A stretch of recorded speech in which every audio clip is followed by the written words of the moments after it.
Vamos colocar em pé e vamos ler o texto da palavra do Senhor, que se encontra no Evangelho segundo Marcos, capítulo 2.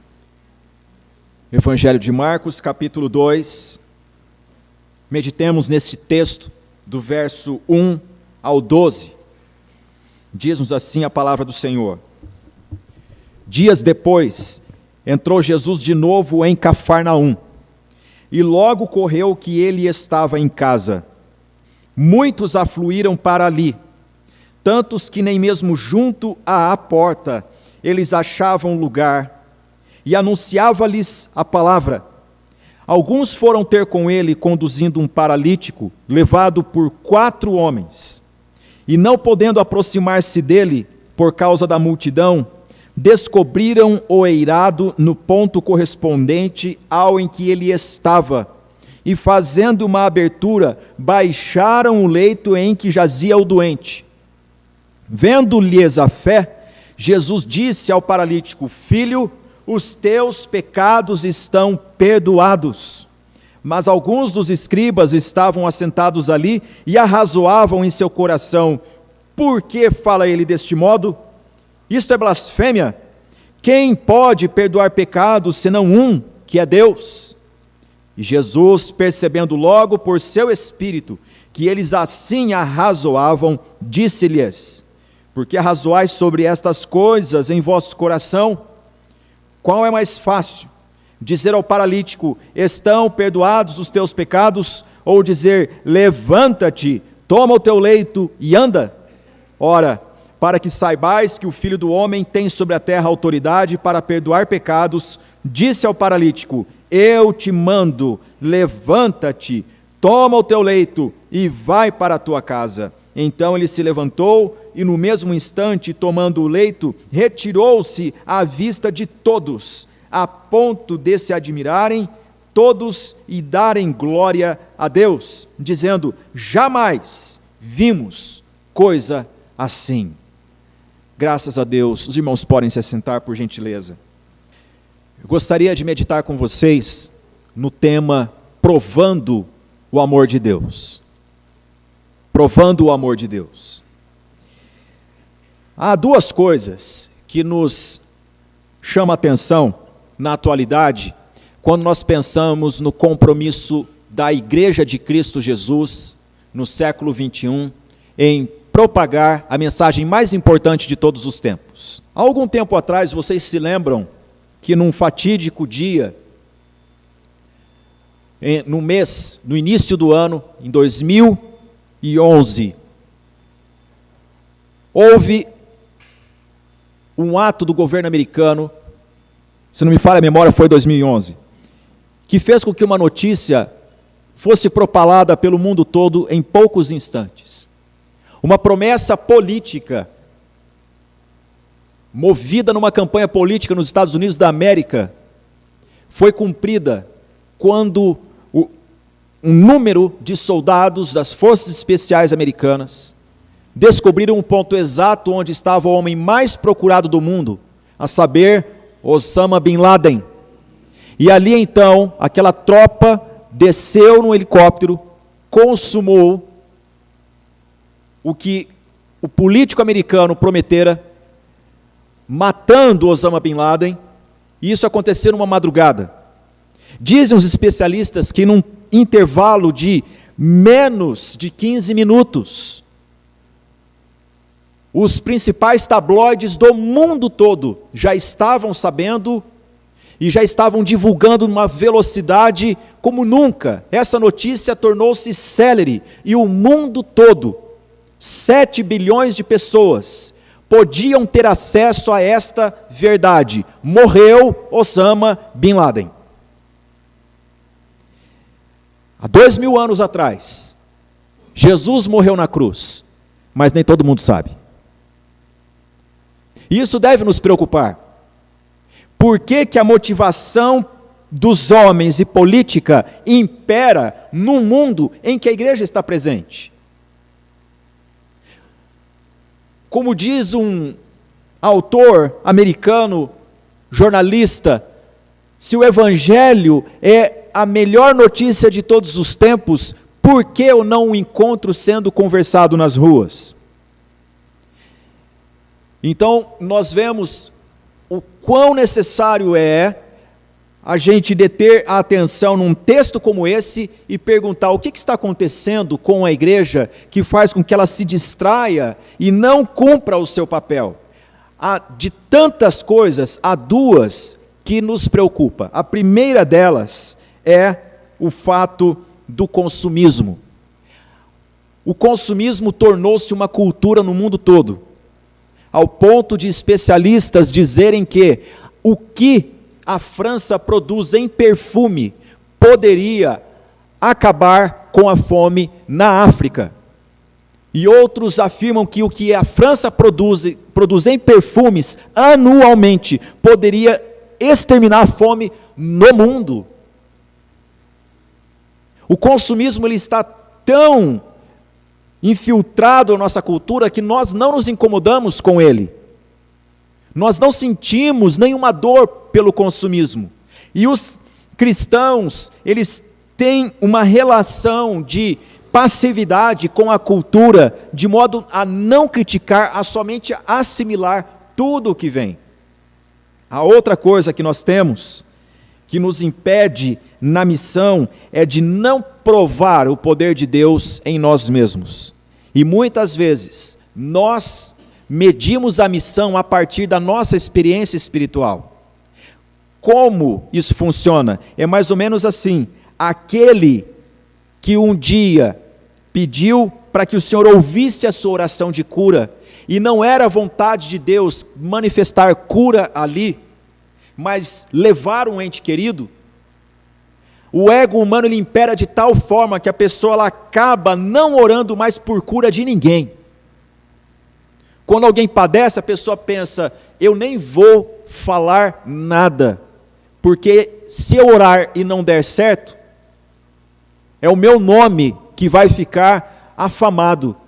E aí nós vemos o quanto o trono do eu está bem posicionado na vida do ser humano, porque muitas vezes nós deixamos de falar da mensagem mais importante como se isso fosse a mensagem que fluísse de nós, e não é, ela vem de Deus, e o convencimento também pertence a Deus, e a glória é para Deus. Spurgeon disse no século XIX que até mesmo naqueles que se perdem, Deus é glorificado na pregação do Evangelho, de modo que diante do trono de Cristo Jesus, ninguém dirá que não merece o juízo, até o ímpio dirá: eu mereço, porque Deus é santo e justo, e eu mereço esse castigo.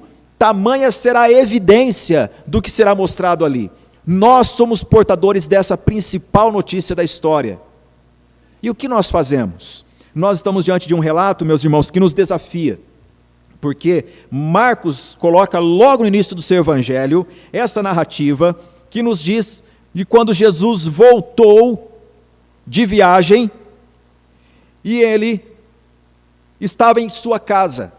Diz o texto: dias depois entrou Jesus de novo em Cafarnaum. Cafarnaum. Vocês se lembram muito bem que quando Jesus se mudou para Cafarnaum, de Nazaré para Cafarnaum, Mateus nos dá a informação de que naquele momento cumpriu-se a escritura dita por Isaías, que a terra que outrora estava em trevas, viu o quê? Grande luz. Não foi luz, viu grande luz. E aqui Jesus, ele está presente exatamente no ponto em que a sua luz emanava para todos os lados. E diz-nos a Escritura que a fama de que ele estava em casa correu célere, e as pessoas afluíram para ali. O verso 2 nos diz: muitos afluíram para ali, tantos que nem mesmo junto à porta eles achavam lugar, e anunciava-lhes a palavra. Meus irmãos, as casas à beira do mar da Galileia, elas eram modestas. Os israelitas construíam as suas casas naquela região de forma a serventia. Eram poucos compartimentos. Agora vocês imaginam como que era Jesus em sua casa, e uma multidão rodear essa casa. O acesso à porta não era possível. E as pessoas afluíam, a fama de que Jesus estava em casa correu. E aqui nós temos a primeira coisa maravilhosa, é que Jesus ensinava a palavra do Senhor, anunciava-lhes a palavra. E enquanto o Senhor anunciava a palavra, diz no versículo 3 que alguns foram ter com ele, conduzindo o quê? Paralítico. Agora note bem que Marcos, ele coloca uma observação, levado por 4 homens. Normalmente, aquela esteira que as pessoas faziam para carregar doentes, 2 pessoas davam conta. Mas aqui 4 homens estão envolvidos em trazer uma pessoa e colocá-la no lugar onde Jesus está anunciando a palavra de Deus. E acontece que, não podendo penetrar naquele ambiente onde Jesus estava, eles têm uma brilhante ideia, e nós aprendemos isso na escola bíblica dominical. Lembram-se disso? Muitos de nós contribuiu com o flanelógrafo, levando o desenho e colando no flanelógrafo. Entreguei minha idade agora. Amava isso. Cada um contribuía com uma parte. A história, ela está muito clara, vívida. Agora a mensagem precisa ser relembrada. Meus irmãos, o telhado de uma casa, naquele tempo, era feito não com vegetação apenas, não era uma choupana, era casa, feita com pedra, com massa. O telhado tinha uma armação de madeira, ali eles depositavam vegetação depois, colocavam também massa. Era um telhado resistente, não era uma choupanazinha que a pessoa abrindo com os dedos dava para ver lá embaixo. E a pergunta que nós fazemos é: de onde veio a ousadia desses homens de abrir um buraco no telhado e introduzir uma outra pessoa na casa que não era deles? Que liberdade que esses homens encontravam? Nos dias de hoje, se a gente visse alguém destelhando a casa de outro, a gente chamaria a polícia, a gente criaria algumas interrogações. Mas Marcos nos diz que esses homens foram práticos, eles trouxeram, não podendo adentrar o recinto, eles levantaram essa esteira, esses 4 homens sabiam o lugar exato onde Jesus estava, e começa então a esta operação estranha. Aí coloque-se você do lado de dentro da casa, você está ali ouvindo uma mensagem maravilhosa, e de repente começa a cair pó, pedrisco, elementos de cima, você começa a se sentir incomodado quando você olha, tem alguém quase que fazendo esse telhado desabar. E o que está acontecendo?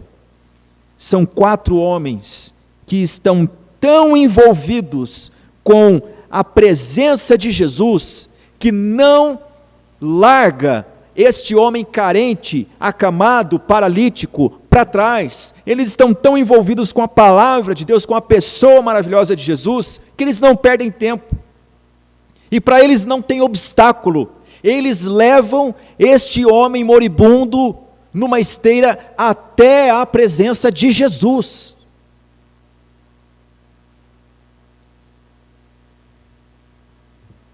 E olhe só o que o texto nos diz. No versículo 5, vendo-lhes a fé. Perguntamos quem viu e quem foi visto. Foi Jesus quem viu.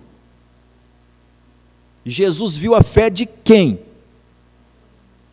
Dos homens que levaram o paralítico. E aqui eu chamo sua atenção. Você já parou para meditar o que Deus pensa a respeito da sua fé?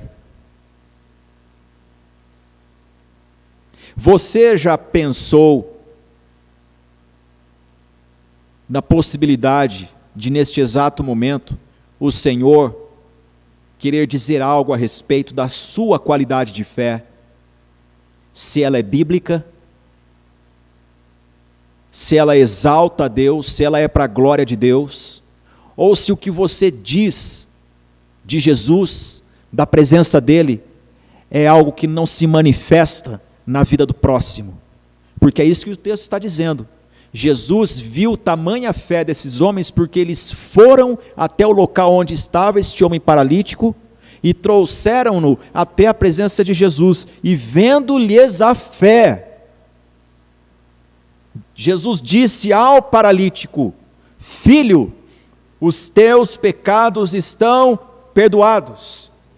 A mesma narrativa, segundo o evangelista Mateus, nos diz que Jesus disse: tem bom ânimo, filho.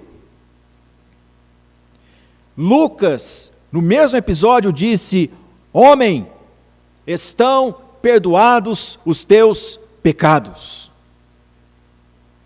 Um dos grandes evangelistas na Índia dos anos 90 converteu-se por causa desta frase. Ele adentrou um culto cristão e ali então uma pessoa disse para ele: "Sê muito bem-vindo, ó homem." E ele caiu em pranto porque nunca a família o chamou de homem.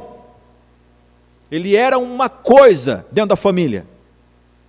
Ele era um negócio. Ele era alguém que era levado para lá e para cá. Mas na presença do Senhor, Deus usou alguém para chamá-lo de homem, feito segundo a imagem e semelhança de Deus. Tem um valor, tem dignidade, não tem código de barras na fronte, não tem preço. É homem que Deus criou para o louvor da sua glória. E Jesus, vendo-lhes a fé, disse ao paralítico: filho, os teus pecados estão perdoados. Sabe o que nós aprendemos aqui, meus irmãos? Jesus Cristo mostra a graça de Deus perdoando pecados, mesmo quando uma pessoa não sabe nem como pedir perdão pelos seus pecados. Isso é graça de Deus. No paganismo é ensinado o quê? Faça uma oferenda, mostre que você pode, que você está disposto, e até mesmo nos círculos evangélicos muitas pessoas pregam dessa maneira: mostre para Deus que você merece, senão Ele não vai te dar.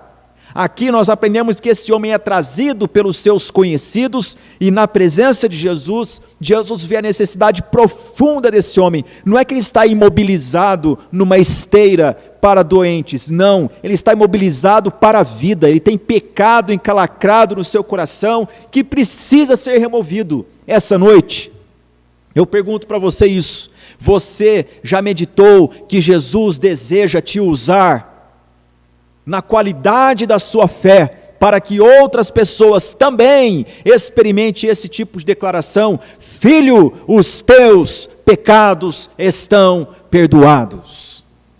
Nós vivemos num mundo culpado, nós vivemos num mundo angustiado, nós vivemos num mundo de rótulos, nós vivemos num mundo de impossibilidades.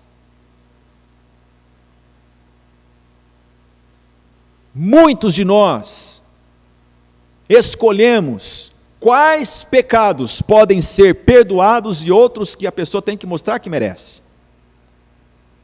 Mas em Cristo a mensagem é outra. Deus não está brincando, Ele está amando de verdade, e Ele deseja perdoar pecados.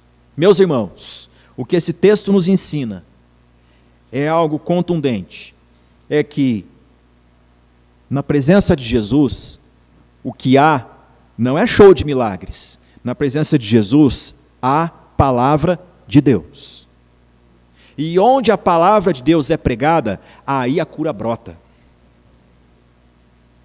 Desconfie de ambientes onde a palavra não é pregada e onde fala-se somente em cura.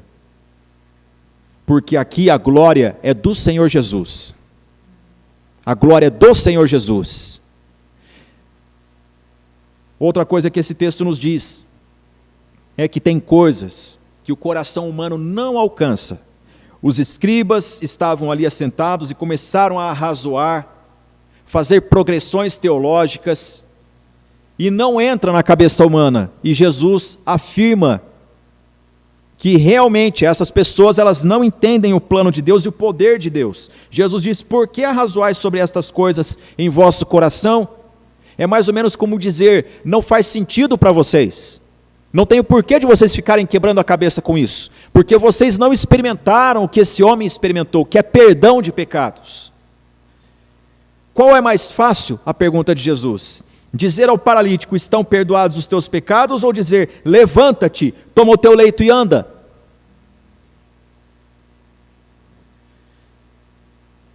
Ora, para que saibais que o Filho do Homem tem sobre a terra autoridade para perdoar pecados, disse ao paralítico: eu te mando. Chamo sua atenção para essa declaração de Jesus, porque Jesus não sugere para o homem: se você quiser, mas Jesus ordena: eu não quero ver você imóvel na vida, eu te criei para a glória de Deus. Por mais que haja pessoas em volta de você fazendo uma cultura do leito, eu te mando. Meus irmãos, guarde bem isso. Há pessoas em nossas famílias que precisam ouvir esta palavra. Há pessoas em nossa casa que precisam ouvir esta mensagem bíblica, a mensagem de Cristo Jesus, que diz: levanta. Porque nós vivemos num mundo de consumismo, que não investe naquilo que é sóbrio e nobre, e nós vivemos num mundo da cultura da doença, e só Jesus tem a palavra que diz: eu te mando, levanta do leito, toma teu leito e anda. Qual é a qualidade de vida que as pessoas que estão à nossa volta demonstram para nós? Agora, o absurdo é que muitas vezes nós discutimos teologia, discutimos processos de cura, se é de Deus, se não é de Deus, mas nós não fazemos o mais simples, que é: eu sei onde está uma pessoa que precisa ouvir a palavra de Deus, e eu vou fazer de tudo para ela ter este contato. Certa vez um homem me chamou para tomar café, e quando conversávamos, ele disse algo absurdo para mim, que ele não pregava o evangelho para os filhos dele, porque ele não cria que os filhos dele eram predestinados para a salvação. Ele disse: eu já fiz algumas provas, pastor, eu não acho que Deus elegeu meus filhos. Falei: rapaz, você está acabando de declarar para mim que você não conhece a Bíblia Sagrada. Porque se tem uma coisa que o crente faz, é dar graças a Deus pela salvação e não desejar que o outro se corrompa. Ele vai proclamar o evangelho, porque é pela pregação do evangelho que o coração é tocado pelo Espírito Santo, e essa pessoa se dobra ao senhorio de Cristo Jesus. E muitas vezes nós não estamos fazendo isso declaradamente, mas veladamente. Podemos ter a verdade, ter a teologia correta, ter hábitos sóbrios, mas não fazemos o elementar, que é provar o amor de Deus, tocando a vida de alguém, de modo que ela se encontre ante Jesus Cristo, o Salvador do mundo. Eu faço a pergunta para você: há quanto tempo que você professa fé em Jesus Cristo? E neste período que você professa fé em Jesus Cristo, quantos telhados você abriu?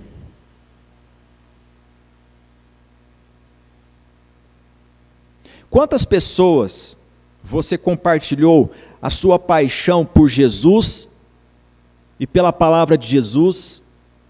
Você pode ser uma única pessoa, mas o Espírito Santo pode tocar outros 3, e aí forma-se esse time de 4, que vai lá, busca alguém, abre o telhado e coloca a pessoa diante de Jesus, para que ela também desfrute da doçura do eterno. Quantos telhados você já abriu na sua vida?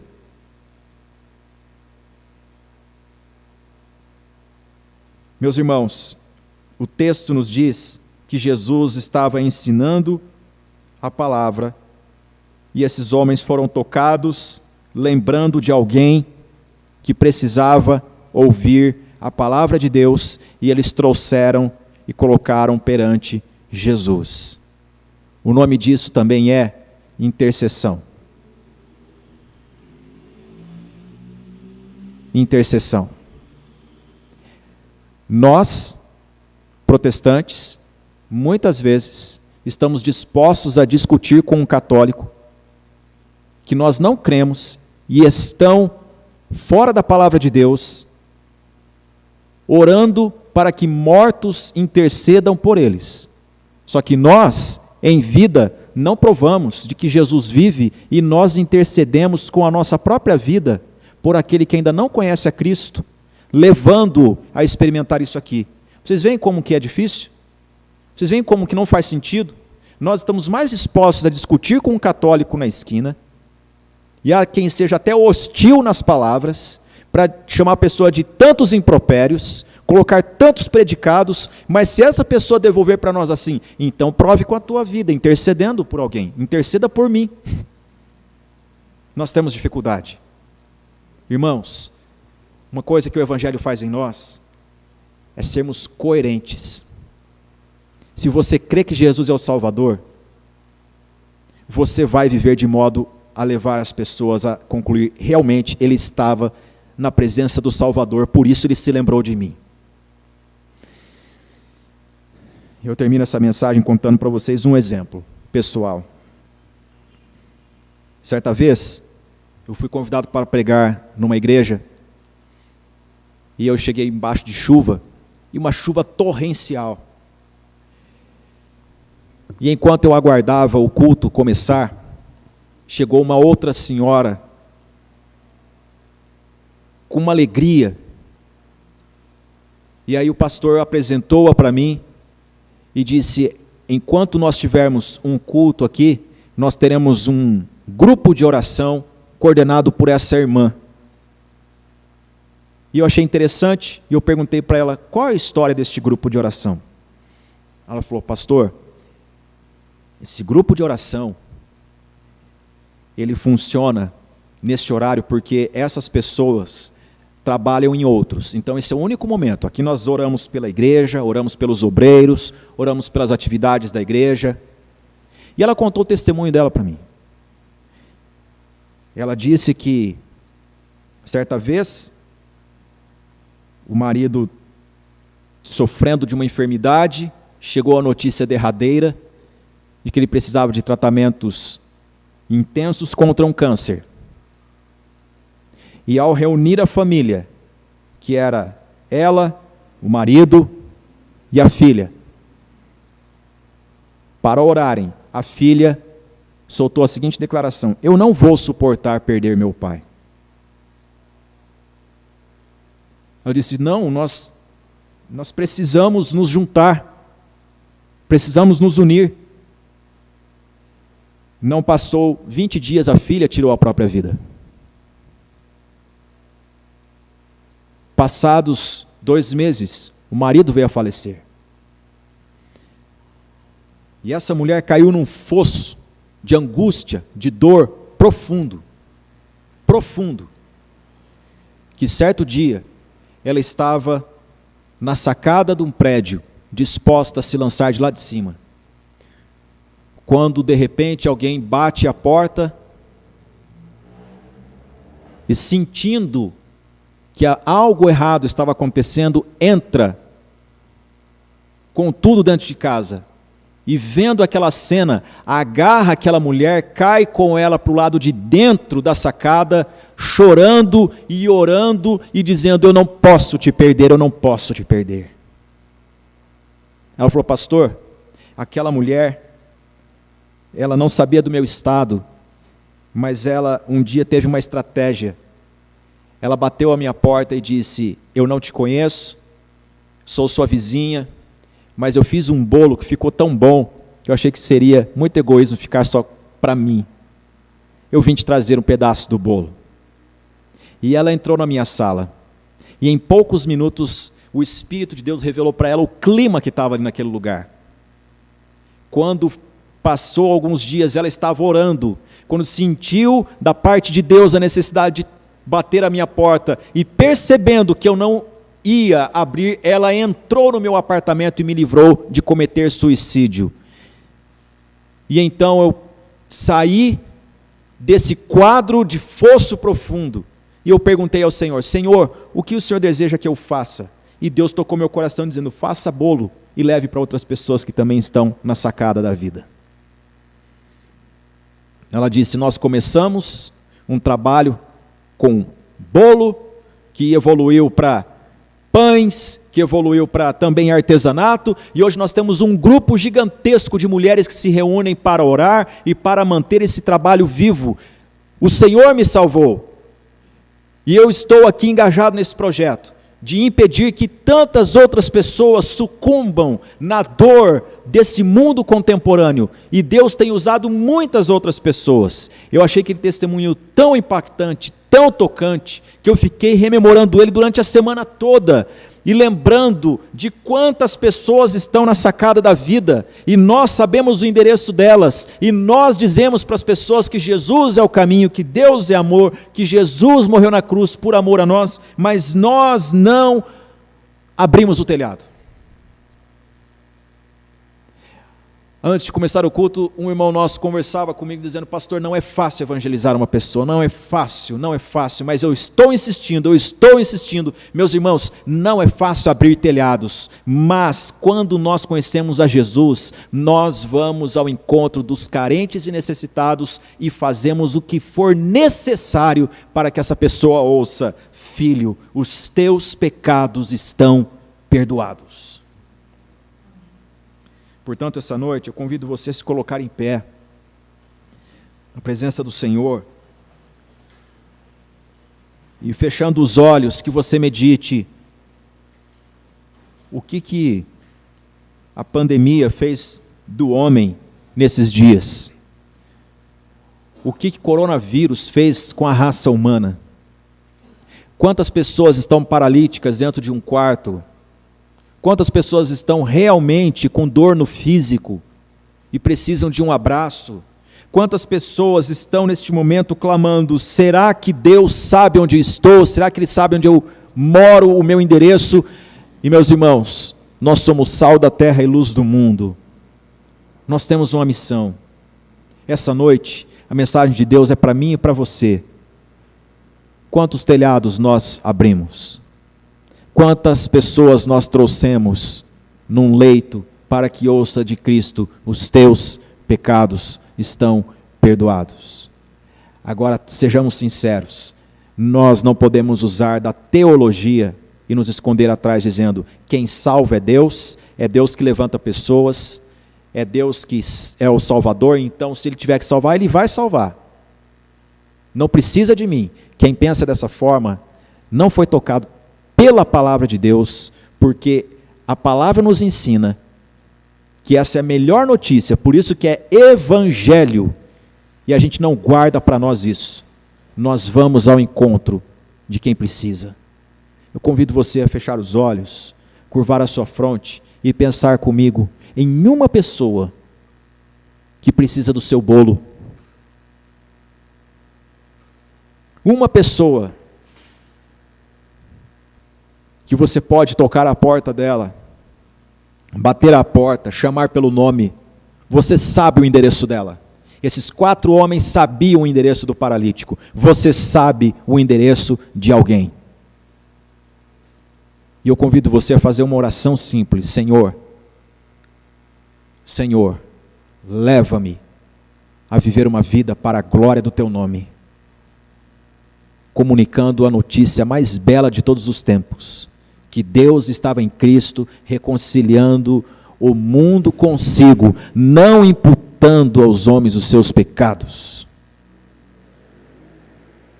Oremos. Senhor, graças te damos por esta noite, por tua palavra que nos desafia. Pedimos perdão, ó Deus, por tantas vezes que nós, sabedores da notícia mais importante de todos os tempos, nos escondemos até mesmo atrás de dizeres teológicos, e não vivemos na prática o que é o Evangelho. Muitas vezes nós apontamos quem crê de forma errada, mas nós não vivemos da forma certa. Senhor, tem misericórdia de nós e derrama Teu Espírito Santo sobre a vida da Tua igreja. Tua palavra nos diz que quando o poder do Espírito Santo nos envolve, nós nos tornamos testemunhas em Jerusalém, Judeia, Samaria e até os confins da terra. Senhor, prepara-nos, ó Deus, para sermos uma igreja relevante, para sairmos pelos quatro cantos, anunciando a Jesus Cristo. Senhor, fala ao coração de todos nós, que nós não sejamos indiferentes com o toque do Senhor, que nós não mensuremos mais o esforço, mas que apresentemos pessoas diante de Ti, Senhor, que sejamos usados para o louvor da Tua glória. Que assim seja, no nome santo de Jesus. Amém.